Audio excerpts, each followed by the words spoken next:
Le ministère de la Santé et de l'Action sociale, à travers le Service national de l'éducation et de l'information pour la santé, SNEPS, vous propose le communiqué du jour sur la COVID-19.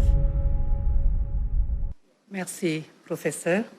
Mesdames, Messieurs, chers compatriotes, je voudrais à l'entame de mon propos présenter mes condoléances au peuple sénégalais pour le rappel à Dieu de nos deux guides religieux que sont le calife des Layènes et le calife de Thiénaba.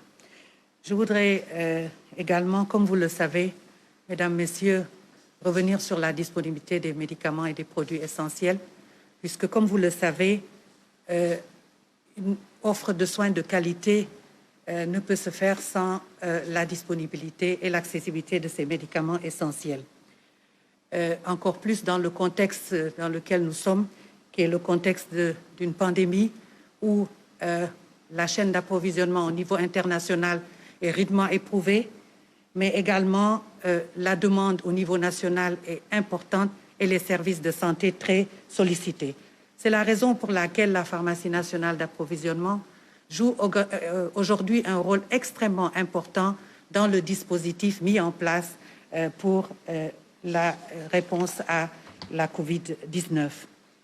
Et dans ce cadre-là, la pharmacie nationale a pris toutes les dispositions, aussi bien au niveau central qu'au niveau régional, à travers les pharmacies régionales d'approvisionnement, pour que ces médicaments et ces produits essentiels soient disponibles et que l'approvisionnement des centres de traitement épidémiologique, qu'ils soient intra-hospitaliers comme extra-hospitaliers, se fasse dans les meilleures conditions.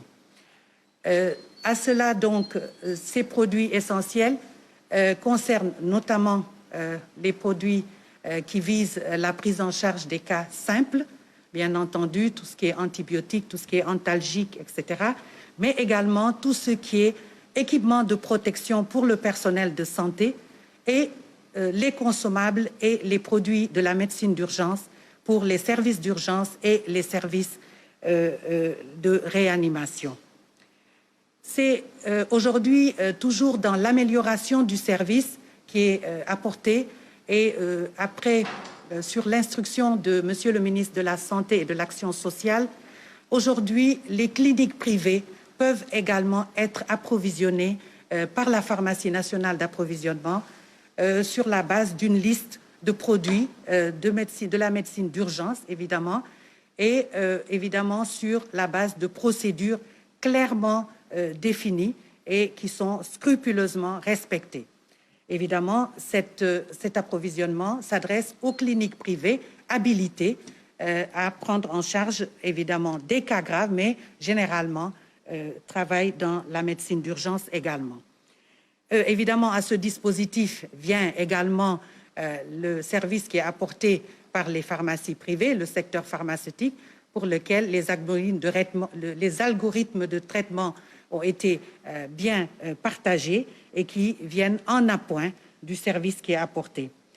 Dans le cadre de la stratégie de vaccination, la pharmacie nationale, comme vous le savez, a été chargée de la distribution sur l'ensemble du territoire des vaccins.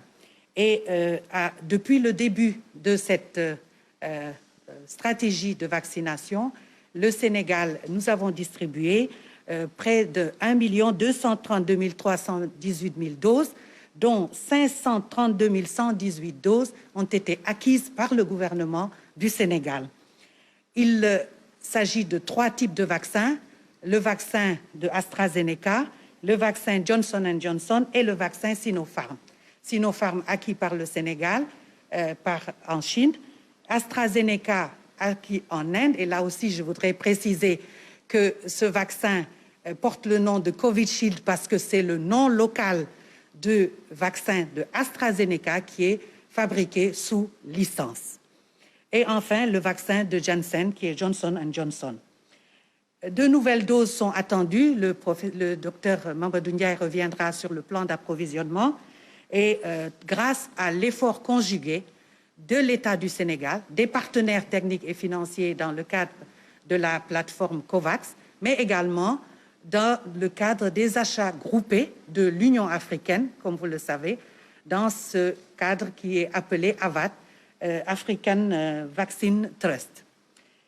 Je voudrais, avec votre permission, également revenir sur le fait que ces vaccins, quels qu'ils soient, ont d'abord été validés par le comité des experts, le comité national des experts, CCVS, et que leur introduction dans le pays répond forcément à des normes en termes d'importation et en termes d'utilisation. Je voudrais également insister sur le fait que la pharmacie nationale d'approvisionnement est chargée également de la distribution de tous les intrants nécessaires au dépistage. Tout ce qui est écouvillon, kit de prélèvement, mais également tests de dépistage rapide et PCR. Tout ceci se fait dans des canaux strictement définis et dans les procédures également respectées. Et c'est l'occasion donc pour moi de lancer aussi un appel aux populations quant à la distribution de certains tests de diagnostic rapide qui pourraient se faire hors des canaux qui sont les canaux formels et qui sont les canaux sécurisés. Il en est de même pour les médicaments. Ces médicaments sont mis à la disposition des centres de traitement et les malades ont accès à ces médicaments de manière totalement gratuite. Par conséquent, l'automédication et l'usage d'ordonnances ou de conseils de traitement thérapeutique n'est pas conseillé dans ce cas-là, surtout pour des produits comme les antibiotiques que nous voyons aujourd'hui dans les réseaux sociaux pour tous les jours, conseiller les personnes à faire de l'automédication, à se soigner elles-mêmes.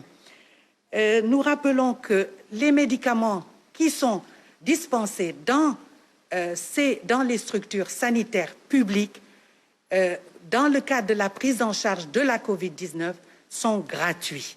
Par conséquent, il n'y a pas lieu d'avoir recours à des médicaments de la rue ou à des médicaments qui sont conseillés dans les réseaux sociaux comme cela se fait actuellement. Mesdames, Messieurs, ceci était la contribution de la pharmacie nationale d'approvisionnement dans la riposte à la COVID-19 et qui vous assure de la disponibilité et de l'accessibilité des médicaments et produits essentiels. Je vous remercie. Aimez et partagez dans vos réseaux sociaux.